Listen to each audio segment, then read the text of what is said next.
나중에 가난하게 되면 어떡할 건데요? 그러면 그때는 가난하게 됐기 때문에 헤어질 건가요? 모든 사람은 어떤 한 포인트에서 어떻게 해서든 우리를 실망시켜요. 여러분 안녕하세요. 바람직한 생활의 김하람입니다. 오늘은 결혼을 아직 하지 않으신 어린 분들에게 하고 싶은 말이 있어서 카메라를 켰습니다. 제가 어리다라고 말하고 숫자를 정의하지 않은 건 사실 어리다는 것은 숫자가 아니거든요. 그러니까 되게 상대적인 거라서 나이가 40, 50, 60, 70이 될 때까지 죽을 때까지 아직 어린 분들이 있잖아요. 그리고 어린데도 나이가 실제적으로 막 10대, 20대밖에 안 됐는데 굉장히 성숙해서 어른 같은 분들이 있어서 제가 오늘 전달하고자 하는 메시지는 나이가 어린다는 게 아니라 결혼을 하지 않은 아직 어리신 분들, 자기가 생각했을 때 나는 아직 어려라고 생각하시는 분들 있잖아요. 그런 분들에게 전하는 저의 이야기입니다. 결혼을 하는 데 있어서, 결혼이라는 것에 있어서 가장 중요한 것이 결혼을 굳이 안 해도 된다는 거예요. 이 뭔 개소리야! 결혼을 굳이 안 해도 돼요.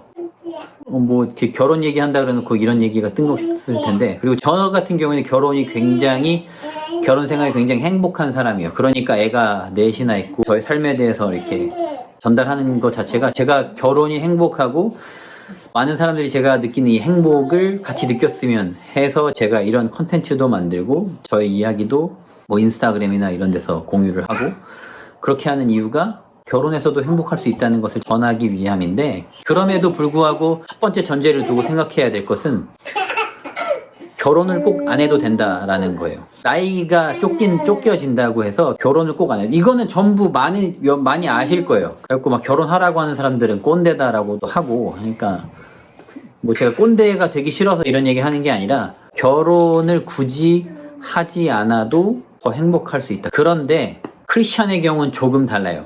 교회 다니시는 분들에게는 조금 달라요. 우리가 결혼을 안 하게 되면, 제가 크리스찬들한테만 말씀드리는 거예요. 크리스찬이 아닌 분들은 이 부분 잠깐 한 귀로 듣고 한 귀로 흘리셔도 되는데, 크리스찬인 분들은, 우리는 간음이 죄인데 간음의 범위가 생각하는 것부터 간음이거든요. 그러니까 어떤 남자가 지나가서 그 사람을 보고 음란한 생각을 했을 때 그것부터 죄예요. 그래서 그 간음의 죄를 피하기 위해서 우리한테 결혼을 하라라고 했거든요. 이게 결혼을 해야 되는 이유 중에 하나인 거예요. 그게 모든 이유는 아니고. 근데 만약에 크리스찬들 어떠한 이성을 보더라도, 어떠한 사람을 보더라도 내가 성적으로 그 사람에 대해서 음탕한 생각을 하지 않겠다라는 자신감이 있으시면 결혼 안 하셔도 돼요. 그러니까 결혼을 했다고 하더라도 내 배우자가 아닌 다른 사람에게 이런 음란한 생각을 했을 때 이것조차 다 간음이 되거든요. 그러니까 그 간음이라는 죄의 범위가 굉장히 넓어요.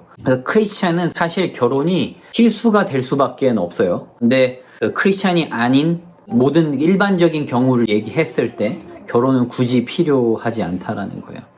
그래요. 어쨌건 그래서 결혼을 하게 된다고 합시다. 두 번째로 중요한 포인트예요. 결혼을 누구랑 할 것인가? 결혼을 누구랑 해야 되냐면, 나를 행복하게 만들어 줄 사람이 아니에요. 나를 행복하게 만들어 줄 사람이랑 결혼하면 농담 아니고 한 90% 이상은 실패할 거예요. 이거 통계적인 자료는 없지만, 왜냐면 모든 사람은 지금까지 20대, 30대까지 살아보신 분들은 아실 거예요. 모든 사람은 어떤 한 포인트에서 어떻게 해서든 우리를 실망시켜요. 그 사람이 나에 대한 사랑이 부족해서가 아니라 사랑이 부족한 경우가 대부분이고, 사랑이 부족하지 않다고 하더라도 그 사람의 능력, 경제적인 능력인 것뿐만 아니라 물리적인 능력, 그리고 여러 가지 감정을 같이 느껴주는 능력, 이런 것들이 있잖아요. 그런 부분이 부족하면서 사람에게 무조건 언젠간 어느 순간 무조건 실망할 수밖에 없어요.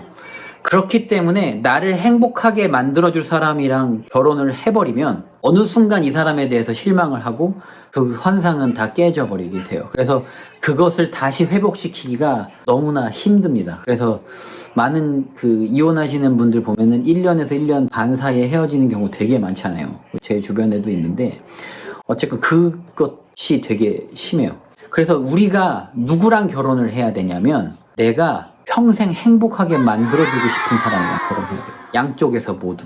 그 막 옛날에 제가 어릴 때부터 그런 얘기들을 많이 들었어요. 막 여자들한테 특히 많이 들었는데, 아, 여자는 나를 사랑해주는 사람이랑 결혼해야 돼. 이건 진짜, 여러분들 요즘 어떤 시대니까 남자 여자가 그렇게 해서 달라지면 안 돼요. 남자도 내가 행복하게 만들어주고 싶은 사람이랑 결혼해야 되고, 여자도 내가 행복하게 만들어주고 싶은 남자랑 결혼해야 돼요. 그 둘이 같이 그렇게 생각을 하고 있어야 쿵짝쿵짝 궁합이 잘 맞아서 결혼을 할 수 있는 거예요.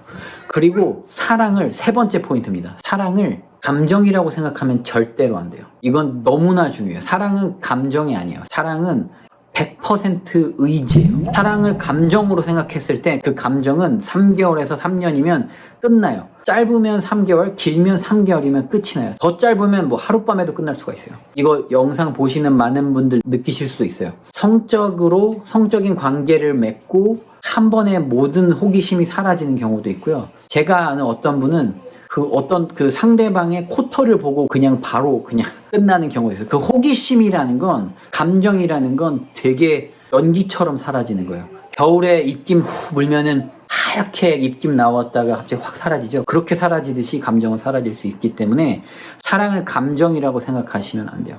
저는 지금 결혼한 지 지금 8년이 됐고, 저희 아이들이 지금 4이나 되는데도 불구하고 저희 아내를 보면 지금도 설레고 지금도 사랑을 하고 항상 우리 아내 정말 가장 예쁘다고 생각을 하는데, 그 이유가 이 모든 것을 제가 의지적으로 끌어내기 때문이에요. 처음부터 그랬어요. 처음부터 내가 이 사람 사랑하겠다라고 결심했기 때문이에요. 결심하는 거예요. 사랑은 내가 이 사람 죽을 때까지 끝까지 행복하게 해줄게, 내가 이 사람 죽을 때까지 행복하게 해줘야지 라고 제가 결심했기 때문이에요. 왜 그런 생각을 하게 되냐면, 하나님이 나를 그렇게 사랑하거든요.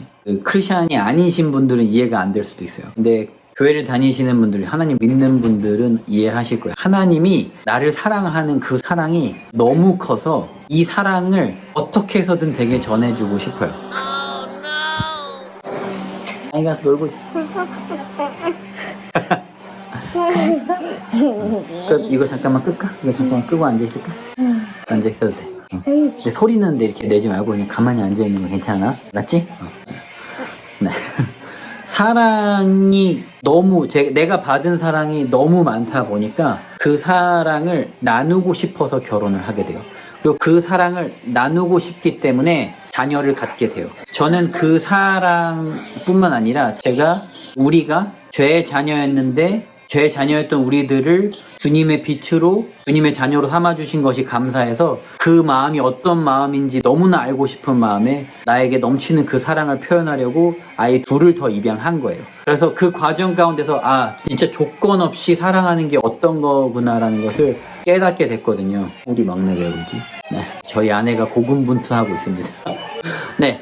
어쨌건 그래서 여러분들 지금 제가 말한 3가지를 기억하셔야 돼요. 결혼할 때. 첫 번째, 결혼은 꼭 안 해도 되는 거예요. 그리고 두 번째, 결혼을 하실 때, 상대방을 고르실 때 나를 행복하게 만들 사람이 아니라 내가 행복하게 만들어주고 싶은 사람하고 결혼을 해야 돼요. 그리고 세 번째로 중요한 거, 사랑은 감정이 아니고 완벽하게 의지예요. 내가 의지로서 가정을 이끌어가는 거예요. 그러니까 우리가 생각하는 것들, 환상하고 있는 것들, 결혼했을 때 나는 이 사람과 평생 행복하게 살겠어, 이거는 내가 의지적으로 행복해야지라고 결심했을 때 할 수 있는 것들이에요. 이런 3가지를 했음에도 불구하고 현실적으로 오는 것들이 있어요. 그래서 난 집도 없는데 어떻게 해야지? 아빠 손 따라하는 거야? 응?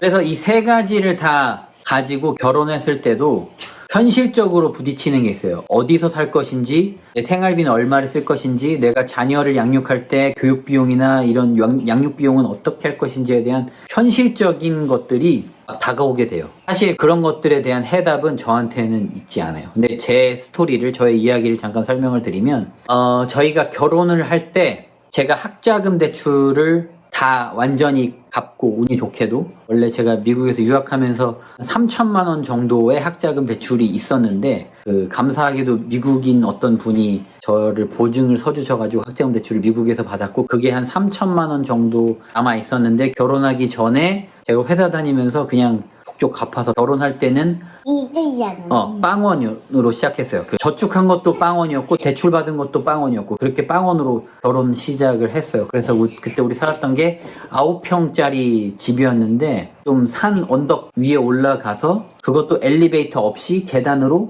5층 꼭대기층이었죠. 옥탑방은 아닌데 옥탑방 같은 꼭대기층에서 거기서 살기 시작했어요. 그래서 이제 첫 애를 갖게 되고 이렇게 돼서 지금 보시다시피 옥탑방에선 살고 있진 않아요. 그러니까 그 모든 분들이 저처럼 결혼을 하게 되면 행복하게 뭐 돈도 잘 벌 거다 이렇게 말씀드리는 건 아니에요.